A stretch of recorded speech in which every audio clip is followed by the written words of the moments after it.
Here we are again. Hello, welcome.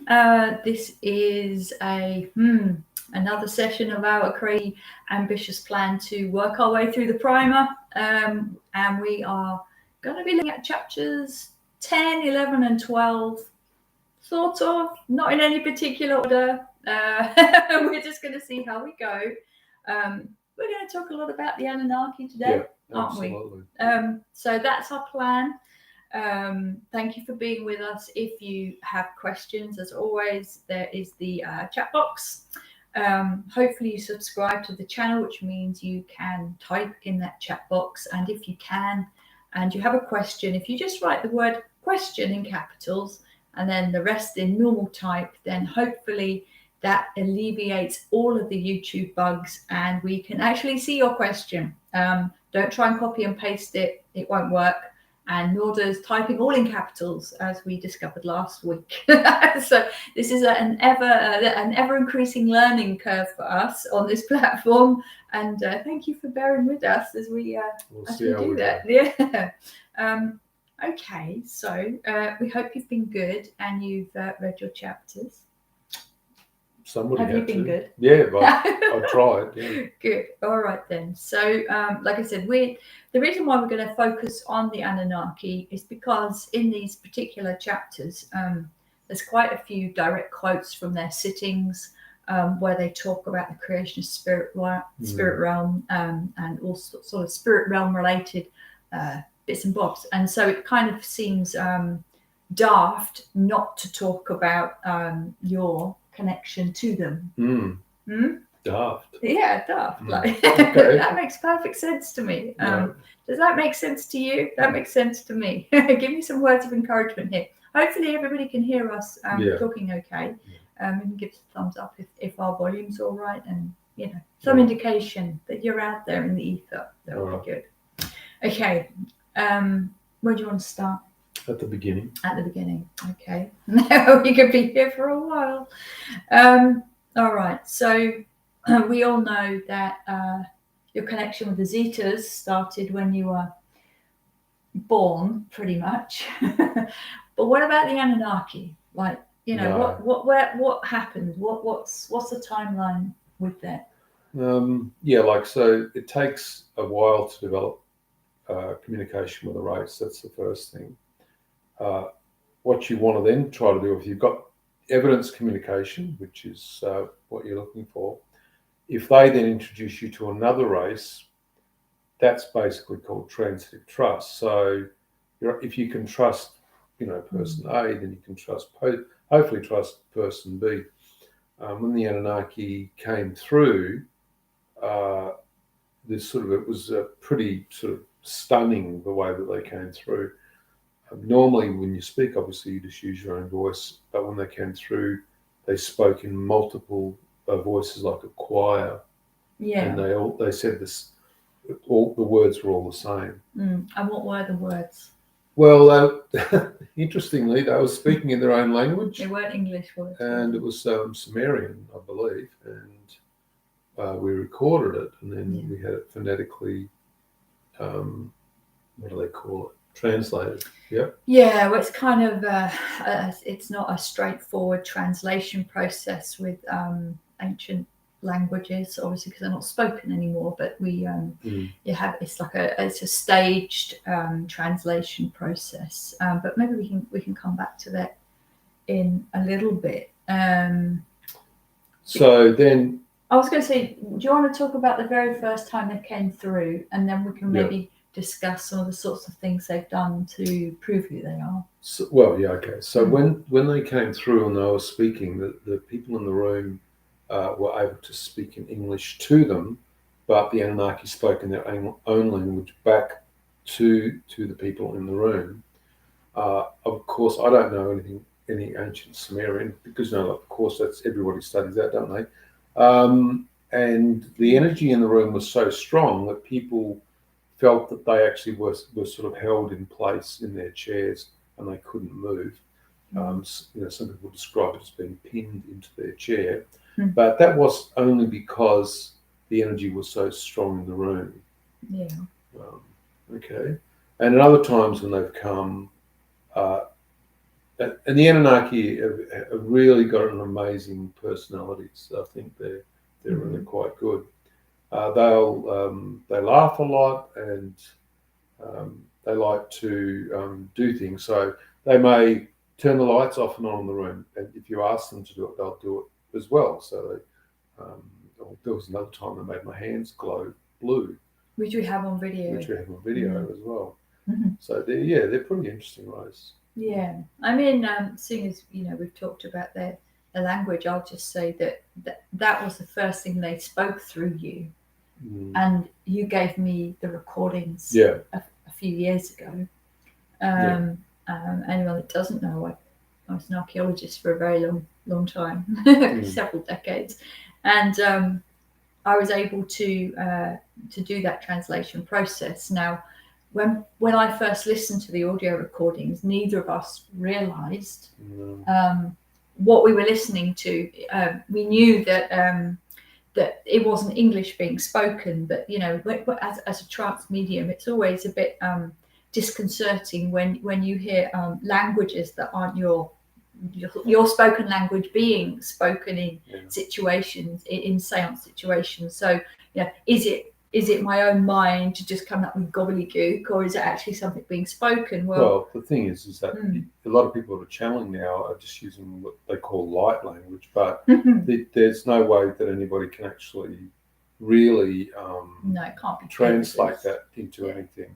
And it's pretty non-evidential as well. Yeah. Anybody could be saying anything, and it doesn't really mean much. But I know that a lot of people put a lot of weight in what's said. But with the Sumerian stuff, you're able to phonetically transcribe that. Well, it was pure coincidence, or was it? I'd been listening to recreated songs sung in ancient Sumerian that had been translated from the cuneiform, and we'd been talking about the recordings, and so I was listening to these recordings, and I was thinking, God, it sort of sounds familiar. How can that possibly sound familiar? And then I remembered a sitting I'd been in with them, and we had discussed the Sumerian culture and the text, all of the information there with them, and I was sort of going, oh, hang on, that would have probably they'd understood that language, because that's kind of when they were around last, really, wasn't it? Here, in some ways. And so it kind of went, I wonder if I look into that, I can work out what's being said. Well, neither of us expected it to really come to anything. I didn't. I thought, it's just probably some gobbledygook. I've got no idea whether it's anything or whatever. And then, of course, it turned out to be fully structured sentences. It was absolutely mind-blowing. The process took a couple of weeks to do. Certainly not a straightforward process at all. Had to go through the recordings, and it was 6 sentences, 6 clearly spoken sentences. And the last sentence was a direct response to a question asked to them in English by one of the sitters, if you like, in that sitting. And so I went through it. I did everything. I was cross-referencing it with just about everything I could get my hands on, academic references, academic material. And we were just blown away by the what came out, because it was absolutely relevant to the first time that they'd ever done what they'd done through you in that particular situation. And even to the point that when the question was asked in English, the response that was given was a clear, direct response to that question spoken in English as well. I mean, it was just absolutely mind-blowing is the only word to describe it. But the energy in the house when I was working with this material was absolutely insane. It was like the house was upside down for 10 days, 2 weeks. And it was getting to the point where we had to hurry up, because the energy was just huge.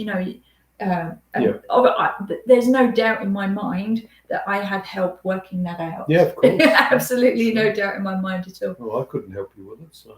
No, not many people could. But that to me, really, knowing that you don't know ancient languages or anything like that, and the words that were spoken, for me, it was absolutely concrete. And the sound of the voices through the recordings was phenomenal as well, because like I said, it wasn't just one voice, it was multiple voices being spoken, male and female tones, all at the same time. It was very interesting. We're going to talk about what their civilization looks like. Do you want to go into that? Okay, so the only time you get to see their civilization is if you're in the trance state with them. And of course, once they're with you, you're looking through their eyes at where they are. They're not in the room with you, they're in their own place. And it's the room initially is a massive room, probably 50 feet high, with big stone columns. Like this is like, I don't know, 20, 30 meters across this room. And down the very back is this massive door with two very large 8 to 10 foot Anunnaki guards down the back. The speaker who's speaking is sitting in a chair, a massive stone chair, can look out to the left and it's all open, and can see all of the hillside and the mountains and all of the houses and some of the roads and all that sort of stuff. And generally you get the same type of landscape, and it's very traditional in regards to the way that you would see things. The other thing is they have specific protocols in regards to how they interact with their children. They call the humans. And they also apply esoteric principles, metaphysical principles to the way that they discuss things. So they could be asked a question, but what they'll do is they will speak to a seer in regards to whenever the main Anunnaki communicator is talking with us, it's always like there's another person in the room that he's speaking to at the same time, which can be quite amusing to listen to. I was just going to, one of the other evidential processes that they used with me in particular was on one occasion I was thinking about in the sitting, what does their planet look like? What does it look like? I was just thinking about it. And I realized I was seeing stuff in my mind. And what I was seeing was very like a classical Greek architecture. If anyone knows the lovely Greek temples with the Ionic columns all along hillsides and all of that. And I could see human-looking beings just on these little like discs, and they were traveling, like hovering, like a hoverboard or something. Okay. And I noted that I was seeing this in my mind, and at the same time, he then described to me what I had just seen. And I remember going, "That's clever," like, because I hadn't said a word about what I was actually seeing in my mind's eye, and having said that, it was like I was there temporarily. It was very real. And then he was describing it to me.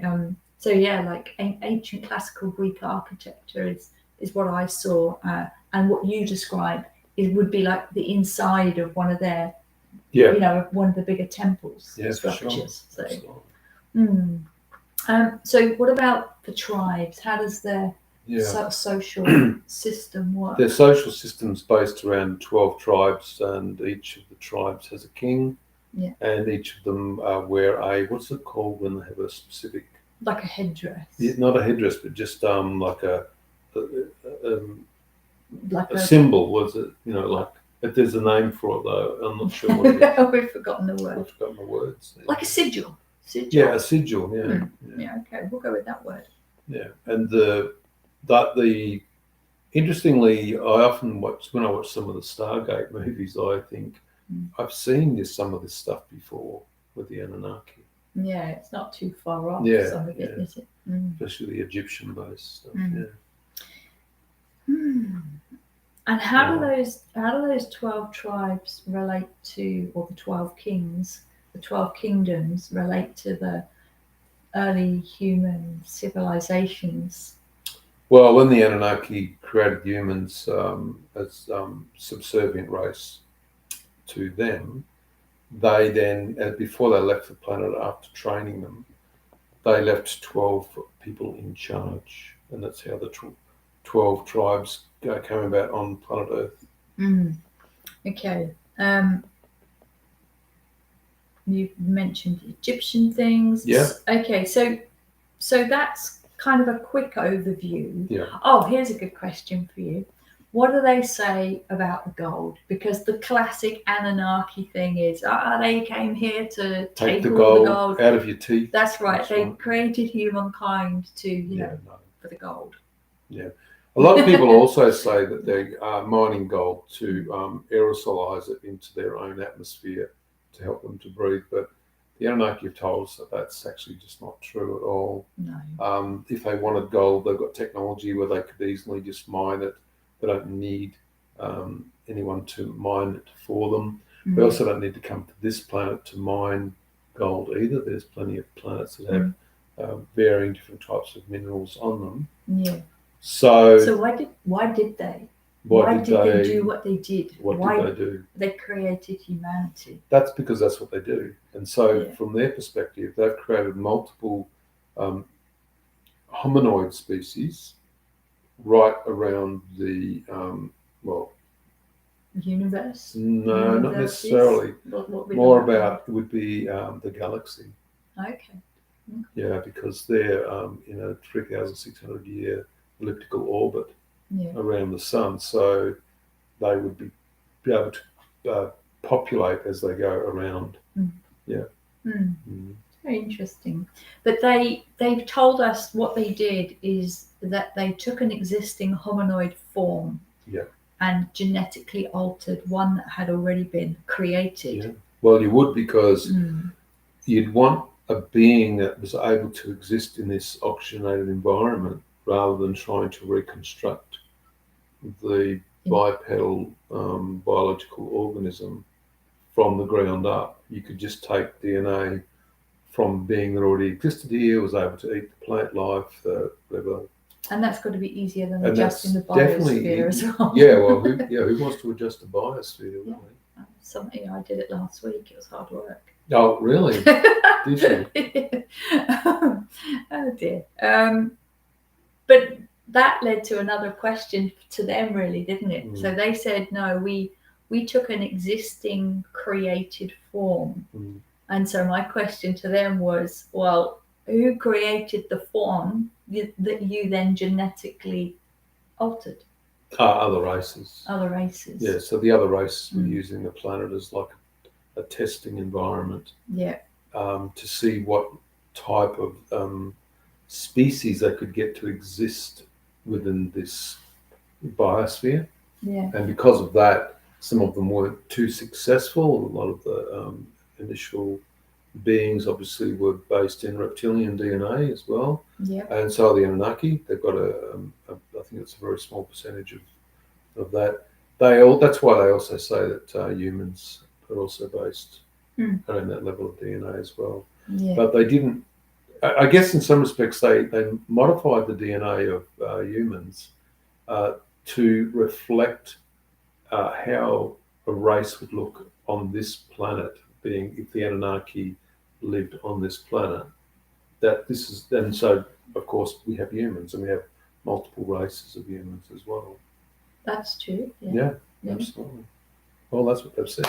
And people say, how can you trust the Anunnaki? Well, That's a really good question. You can only go by the evidence that they give you, and then you can try and research to the best of your ability, look through archaeological records, whatever. But in the end, have they given us the same level of evidence as the Zetas? No, not at all. The Zetas have bought multiple craft, landed craft. They've healed a lot of people. They've done lots of things. Yeah. The Anunnaki haven't not given that level of evidence. But they have evidence themselves in many other ways that I mean, like the spoken language was huge, really, wasn't it? Yeah, I mean, but what about in sittings? They've looked after you in sittings multiple times. Yeah, we've had beings come out of the astral, the collectors, or I think they're called the archons, and try to give us a problem, but the Anunnaki just basically chased them away, which was really good. Thank you so much for that. So yeah, they do look after you, but I mean that's what it really comes down to: is are the beings that you're working with able to protect you when you need it as well? And I think it's worth saying that they're not regular visitors. No. Are they? They only come, I'd say, maybe 2 or 3 times a year at most. Oh yeah. We don't really hear from them very often. No, and they don't have any phone numbers, so yeah. We can't call them up. Not going to happen. Yeah, and their energy is very, very different to the Zetas. It feels it's very, very physical. Very physical energy. So the Zetas, anyone who's been in a spirit sitting with actual spirits, not reptilians pretending to be spirits, will know that the energy of a physical seance is very heavy, and you feel with it. You know, with the Zeta energy, it's super fine, very light energy. And loving. Oh, very loving. With the Anunnaki energy, it's different again. So, once again, we harp on about understanding your own energy, so you can understand the difference when another being comes to you. And when you're working with multiple different races, you do get to recognize their energy signature. And that in itself becomes an incredibly useful evidential tool when you're trying to work out who's who when there's not much communication going on in a sitting. Yeah, absolutely. Now, some of the things was why do they carry what looks to be a bag? Every time you see any carvings of the Anunnaki, they've either got a staff in one hand or they've got a bag. What is that bag? Or the little flower watch. Everybody's seen those. So what are we looking at here? Okay, so the staff is a traveling device. If they want to travel from A to B, they just bang it on the ground. And some sort of teleportation device. They said the same was for the little flower symbol that you see on their wrist. It looks like a watch. That's something that they would engage with. The bag was very interesting. They said it's a representation of the tools of consciousness that they used to perform various functions on planet. So there would be all processes that they'd activate with their mind or whatever. Well, the bag was a physical representation of that toolkit that they have in consciousness, and that's why they always carried it around. Oh, it's interesting. I mean, I've seen went to the British Museum, I think, when they had the big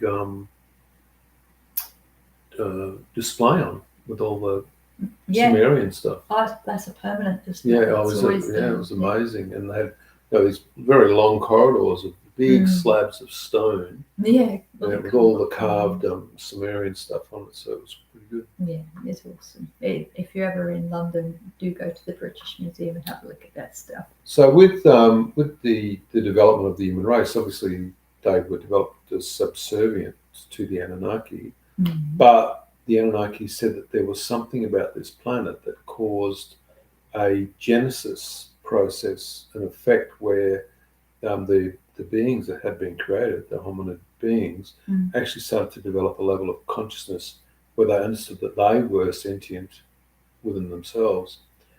That meant that the Anunnaki then realized that as they were passing over, that these spirits now suddenly existed, much like their own spirit realm. The Anunnaki have spirit realm. I guess in the beginning they would have just taken the spirits that were incarnating and put them into their own spirit realm. But they went, this isn't going to work, so they created a spirit realm. People go, oh, spirit realms always existed, it's across every place, whatever.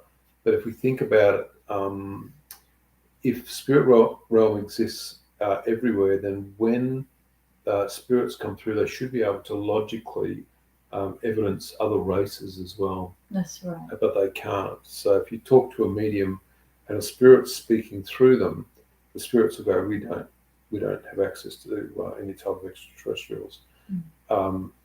Although you'd have to ask yourself if a spirit could say that they could, had that spirit incarnated from another race. So there's a lot more to that. It's not just all one thing or the other. You know, if you start really asking a lot of questions, then of course it brings up a lot more answers. I guess that's really what it comes down to. And nobody has all the answers. That's the thing that we all need to realise. Always need to realise that. Yeah. Okay, so they created the spirit realm because they saw that the beings had become sentient. Yes. Yeah. Okie doke. And that was based on their own spirit realm process. Yeah. Now we did talk about spirit realm. I think last week a fair bit. You know, being fourth dimensional, fifth dimensional space and all of that. So we won't go into that. Although. Unless you've got any questions. We've got another channel called the Spirits channel.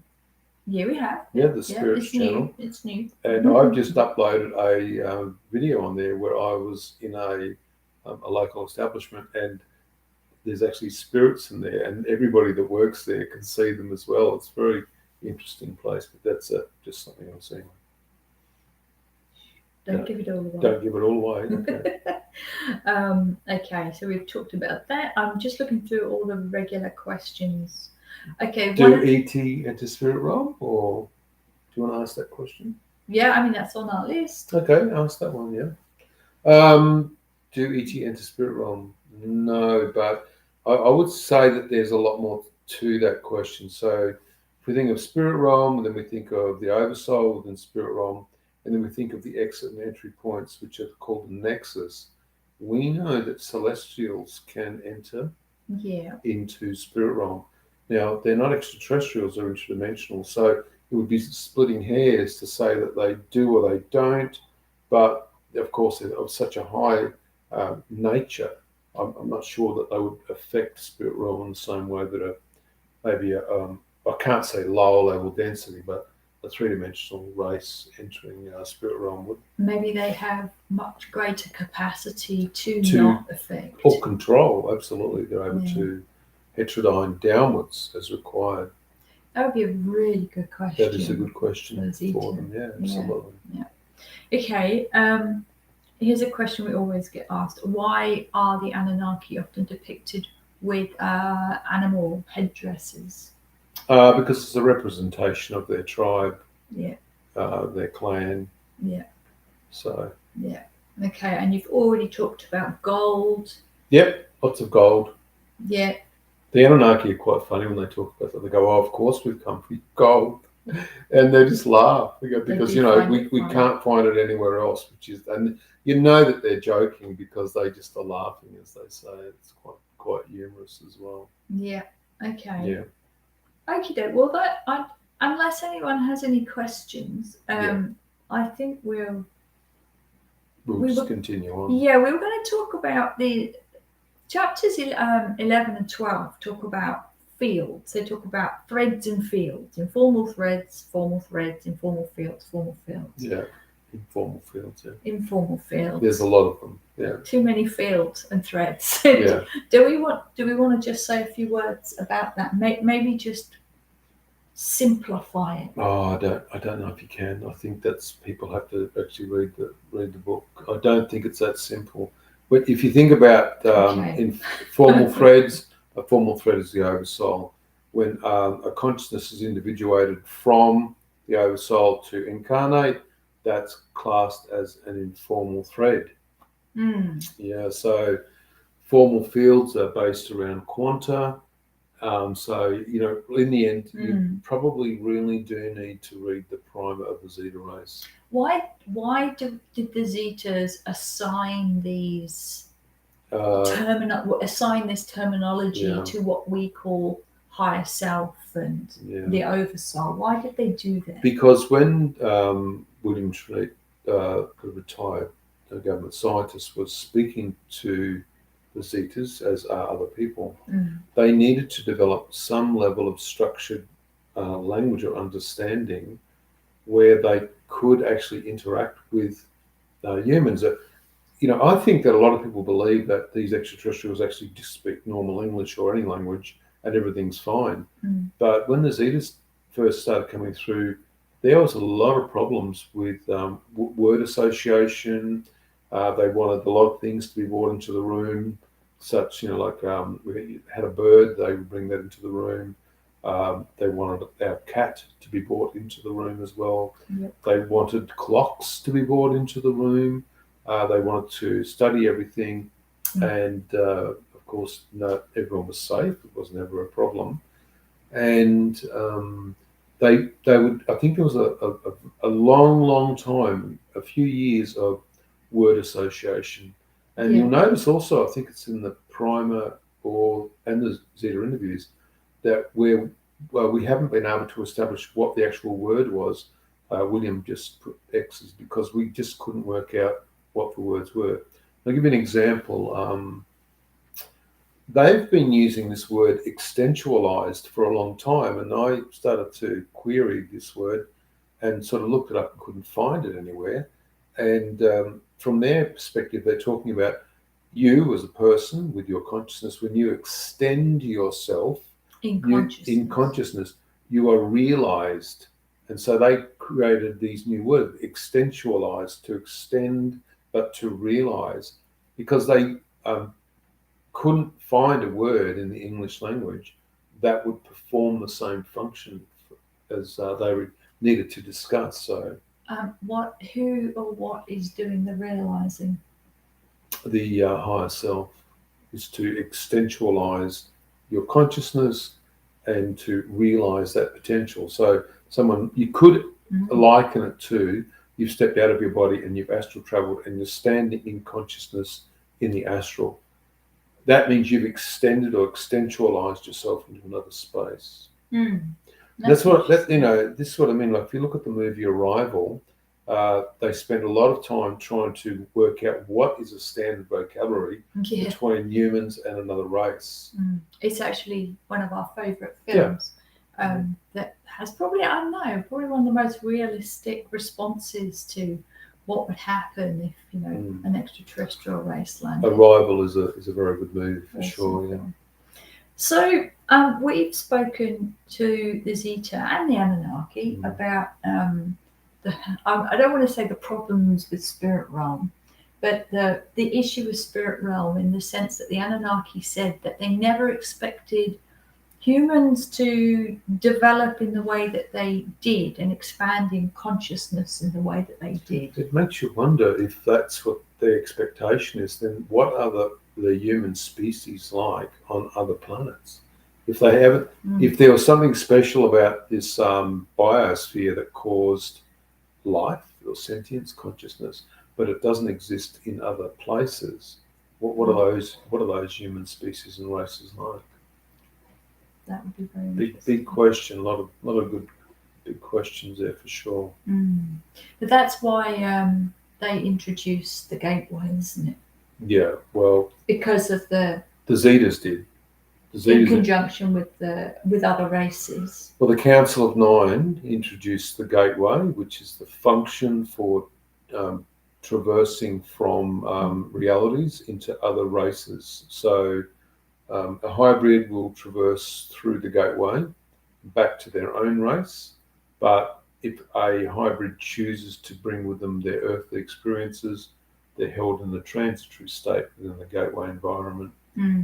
If you were a pure spirit person and you wanted to move from out of the technology, which is called spirit realm, and you wanted to move through the gateway, to another race. You'd have to choose the race before you passed over, and then you'd be held in that transition place until you were theoretically ready to move into your new container. Yeah, one of the chapters in the primer is all about the gateway, and so we'll have to dedicate talk about that a when whole we get there. show to the gateway. But very interesting. The gateway has a lot of ethical issues with it. Raises a lot of questions from people. Yeah, for sure. Okay, I'm just looking for anything we haven't covered before we finish off. I think we've finished actually. I think we're done. Yeah. I think we've pretty much got it. Okay. Chapter 10 also talks about the astral realm. But I think we've covered the astral realm a fair bit. Yeah. Okay. Any last questions? I'm like going once, going twice. I think we're all good. Okay. Right. Well, if anything of what we have said raises questions, put type them in the comments. Yeah, underneath the video, that'll do. I'll also say we have a newsletter that we send out every week, and you subscribe to that by going on our website. Now, if you have subscribed to our newsletter but have never received your newsletter, we normally send it out over the weekend. Do check your junk box or your spam box for that email, because it's probably just hiding. And if you haven't received it at all, just send us an email and we'll take a look at that for you. Okay. Now, next week we're going to be back on our normal time, aren't we? Yep. We're going to be back on our normal time. And so that's going to be great for everybody in Australia and America. Not so great for those of you in the British Isles and in Europe. But we hope that this has been interesting, and that we'll see you next week. Okay. Thank you. Bye-bye.